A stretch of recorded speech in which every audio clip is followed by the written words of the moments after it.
Alright, hey guys, and welcome back to another video, and I am super excited to be bringing you guys this video right now. It is currently 2 AM in the morning for me, but we just got a massive community transmission dropped from Ben, and there is an absolute ton of content coming in tomorrow's update. You guys can probably hear it in my voice. I'm so excited, so I'm not going to drag this intro out too long because there is a lot of stuff to go over. We have a bunch of new content, like I said, including 2 new reinforcements, brand new weapons coming to the game, a whole bunch of co-op maps, and a ton more. So we're going to go through all the details right now. Be sure to leave a big thumbs up, guys. We finally get some new weapons for the game. I'm super hyped, and I'm sure you guys all are too. We've been nagging for this for so long, and they have finally delivered. So with that said, leave a thumbs up and be sure to subscribe if you are brand new, and comment down below what you're looking forward to most in tomorrow's update. I'm personally looking forward to the new weapons and the brand new reinforcements, but you guys let me know down there as well. Anyways, getting into the community transmission, it says that the Age of Rebellion update arrives tomorrow on February 26th. With it comes a selection of new content. We've got the Age of Rebellion co-op maps, 7 in total, 2 new reinforcements in the form of the Ewok Hunter and ISB agent, 4 new blasters, 4 capital ships for co-op, hero improvements, AI upgrades, and 2 new heroes vs villains maps. So you guys can see from all of that little summary right there, there is an absolute ton of stuff coming, which is why I'm so excited to be bringing you this video. Anyways, it starts off by saying coming in February 2020, it begins the Age of Rebellion focus. They know this has been greatly requested by the community and it's going to be a big one. Now that they're heading back to the original trilogy, they thought it was time to bring in a couple of new reinforcements to the roster, both of which will be classed as infiltrators. The first on the list is the Ewok Hunter, and it says joining the rebellion will be the Ewok Hunter, a reinforcement option we know that many of you have been talking about since we released Ewok Hunt in 2018. The Ewok Hunter's primary weapon will be its Hunter's Bow, which has dual firing modes. When the bow uses its default zoom, i.e. no zoom, which will just be a hip fire, it will pick out targets for you to fire at, similar to Lando's Deadeye ability. When zoomed, you'll have a manual aim control for far greater control and the ability to hold your draw longer to increase maximum speed and damage. When firing the bow, the Ewok Hunter does not appear on scanners. Should the Ewok Hunter find themselves in a situation that requires more damage and resistance, the ability Valiant Horn comes into play. Blowing the horn will not only improve their attacks, but it will also grant them additional damage resistance. Be warned though, while Valiant Horn is active, the Ewok Hunter will constantly appear on enemy scanners. Also at their disposals will be their trusty Wisties pouch. Bring a little bit of Endor with you, no matter which battlefront you're on, and throw these fierce fire sprites towards a nearby enemy to disrupt and inflict burn damage to them. You can also activate Hunter's instincts, and the Ewok Hunter will draw upon their natural instincts, allowing them to uncover and single out weakened opponents. Guys, the Ewok Hunter actually sounds really fun. The ability to change the bow between different modes sounds like it's going to be a great attack, and the abilities from Ewok Hunt coming into play as well. It sounds like it's going to be a really fun class to play, but moving on, we're going to talk about the ISB agent. For the Galactic Empire, the ISB agent will be joining the ranks, providing the Empire with their first opportunity of a dual-wielding character.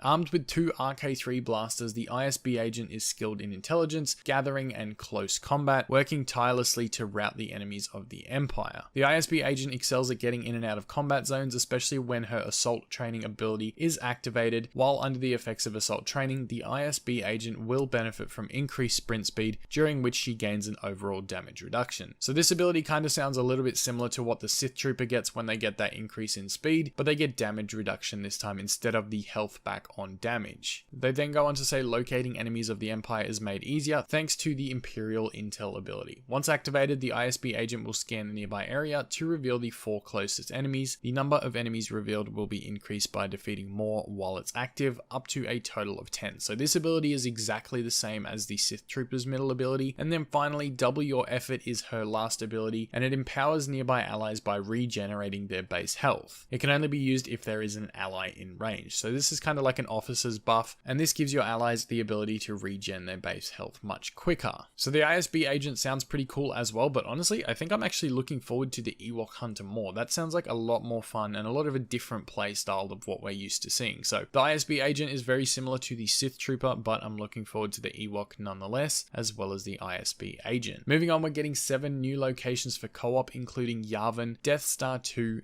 Endor, Hoth, Tatooine, Kessel, and Jabba's Palace. So an absolute ton of maps being added to co-op, and they have actually commented on the capital ship for co-op. They've said that with Supremacy we've created a number of capital ships, the Venator, Dreadnought, MC-85, and the First Order Resurgence class Star Destroyer. In February we start the process of bringing these ships into co-op, meaning there will be standalone maps for you to attack and defend, starting with the Republic Venator and Separatist Dreadnought. So that's really cool as well that they're adding the capital ships. Now, the really juicy part that everyone wants to know about, brand new weapons are coming to the game. It says they're expanding the selection of trooper weapons as each of the 4 classes will receive a new blaster to equip and modify. The first weapon is the E11D, which is the medium range blaster rifle that was manufactured for precision and reliability, will be available for the assault class. The mods will be reduced recoil, flashlight, and single fire mode, which gives you a single fire with each pull of the trigger. The flashlight is basically a barrel mounted light source that reveals enemies while zooming, and the reduced recoil, well, that's pretty much self-explanatory. To unlock this, you defeat 50 enemies as the assault class in co-op, and the mods unlock at 25, 75, and 100 kills using the weapon. Next up is the DL-18, which says the short-range DL-18 blaster is a popular pistol in the Outer Rim. While slightly less powerful than its heavier counterparts, it makes up for that with a faster fire rate. The available mods are improved cooling, reduced spread, and repeating mode. So improved cooling, self-explanatory again, reduced spread, another one that gives you a rangefinder that calculates the distance during sustained fire to compensate weapon spread, and repeating mode gives the blaster the ability to continuously fire by keeping the trigger pulled. Again, they unlock at 25, 75, and 100 kills with that weapon. Moving on, the heavy is going to be getting a fan favorite from Battlefront 2015, which is the T21. A robust short-range heavy blaster manufactured for continuous discharging powerful bolts at the expense of a low fire rate. The available mods are improved zoom, which will give you a scope with magnification, improved handling, which modified barrel that allows the blaster to be fired with less recoil and dispersion at the expense of reduced damage output, and of course burst mode, which enables a 3 blast burst with each pull of the trigger. And finally, for the specialist, and I know a lot of you guys are going to be really excited about this one because I am too, the Cycler Rifle. While appearing crude when compared to more sophisticated blasters, the long-range Cycler Rifle was versatile and durable weapon, popular among the Tusken Raiders native to Naboo. The available mods are the dual zoom attachment, reduced recoil, and improved cooling, all of which don't really need an explanation because we have those in the game already. So guys, we finally got our wish for brand new weapons coming to the game as well, and this has me super excited. I'm excited to see what the Cycler Rifle is about. That sounds like it's going to be a ton of fun to use. Now, looking into hero improvements, we're going to start with Princess Leia. We did know she was getting a huge rework here, and it says they're making a number of changes to Leia, and it starts with modifications to her E11 blaster. The start damage has been increased from 32 to 36, the end damage from 17 to 19. They've increased damage fall off start distance from 5 to 20. They've also increased damage fall off end from 10 to 40. They've reduced the recoil and reduced the spread of the blaster, so a massive buff for that one right there. The E11 has been a good ability, but the spread was always the problem, and I think it's going to be an absolute beast now. It also goes on to say, in addition to the above modifications, they're also implementing changes to her shield, which now also heals friendly forces within it for 5 health every second. That sounds like a really awesome ability. I actually thought the shield was going to be the one that they pulled completely, but it sounds like a good option to make it better for your team pretty much. It then says rounding out the changes to Leia is a change to her flash grenade, which is being replaced by thermal detonators. Leia will have the ability to throw 3 thermal detonators which explode after 0.85 seconds. This ability will then enter cooldown once all 3 detonators have been thrown. Guys, 3 thermal detonators for Leia sounds like she is going to be an absolute weapon of a hero. I'm so excited to test her out. It's probably one of the first things I'm actually going to do in this update is go and try and play Leia and test out her new changes. So that sounds really cool. Due to the above changes though, they are making some tweaks to her star cards. You guys can see that in the full community transmission down below, but I'm not going to go into the full detail here. You guys can check that out for yourself because we have a lot more to get through. Moving on, there's also improvements to Chewbacca's bowcaster, where he will be receiving a set of tweaks and improvements with the aim of making everyone's favorite Wookiee more efficient against troopers while also missing fewer shots. So when you are scoped, one powerful shot that would allow Chewbacca to be more efficient at long distance. When you're non-scoped, the 3 bolts are grouped in a triangle formation. So both of these sound really good improvements to the default blaster for Chewie. And then while using Furious Bowcaster, scoped will give you 5 bolts in a cross, tighter than not scoped. And when you are scoped, you'll get 5 bolts in a large circle. This sounds like it's going to make aiming with Chewie much better, better, and it's a much needed change that people have been requesting for a long time. There are a couple of changes to auto players, allowing them to play as droidekas in co-op and instant action, and some other bits and pieces there. I'm going to fast forward a little bit to the more important stuff because I don't think the AI stuff is really super important. In terms of heroes vs villains, they said that the game mode will be getting 2 brand new maps, and you'll be pleased to hear that the MC-85 Star Cruiser and the Resurgent class Star Destroyer are both coming as playable maps for heroes vs villains. They've also said there's going to be reinforcement and trooper updates where they will be making some improvements to a number of the Age of Rebellion reinforcements. The Wookiee Warrior, Imperial Rocket Trooper and Rocket Jumper will all be receiving updated appearances. These new appearances will become the default look for each of them, with the previous default available as an unlocked skin, similar to what they did with the Clone Jet Trooper where you had the 501st skin become the default and the other one was unlockable. The troopers are also getting updated accordingly. The Death Trooper will receive the E11D blaster rifle, the Rocket Trooper will be equipped with the E11 for improved combat efficiency, and the Jump Trooper will use the A280C for automatic fire. So it sounds like some really good changes to the reinforcements right there. I'm excited to test those out as well, and it's good to see the Death Trooper getting the E11D. They said they've also tweaked the dual wielding functionality, which will improve both the ARC Trooper and the ISB agent. They will now play more consistently when firing the pistols, and they will now be automatic and moved onto a single button. While Power Blast will become an alternate fire ability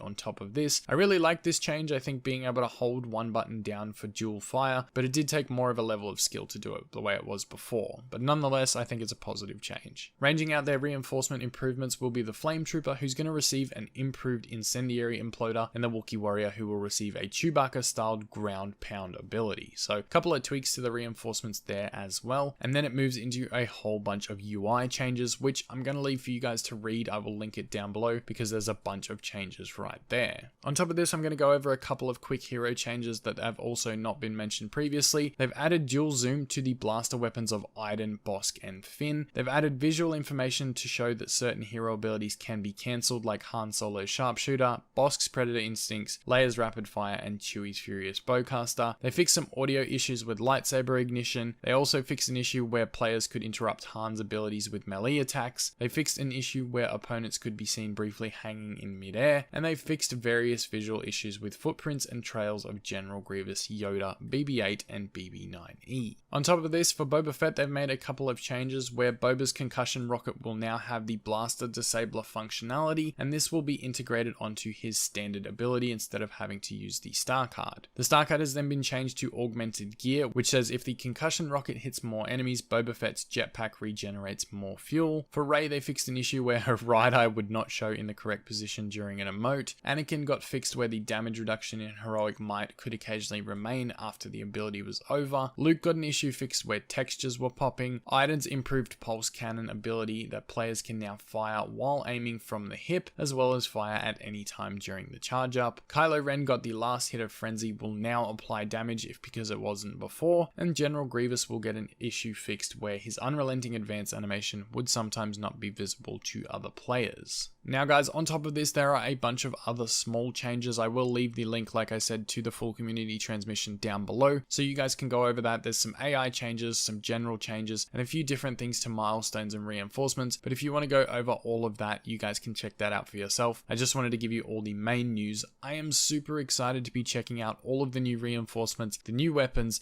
the new maps, co-op for original trilogy, and all of the rest of the stuff coming, including the Leia rework, which has me super excited. I will be streaming for a decent amount of time tomorrow night, so make sure you guys are prepared to tune into that one. Anyways, I am going to get out of here now. Be sure to subscribe if you're brand new to the channel, and turn on all notifications to be alerted when I go live or when I post a new video. Anyways, thank you so much again for watching. I will see you guys tomorrow in the stream, and may the Force be with you always.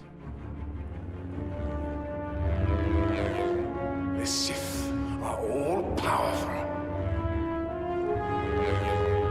You are no match for me.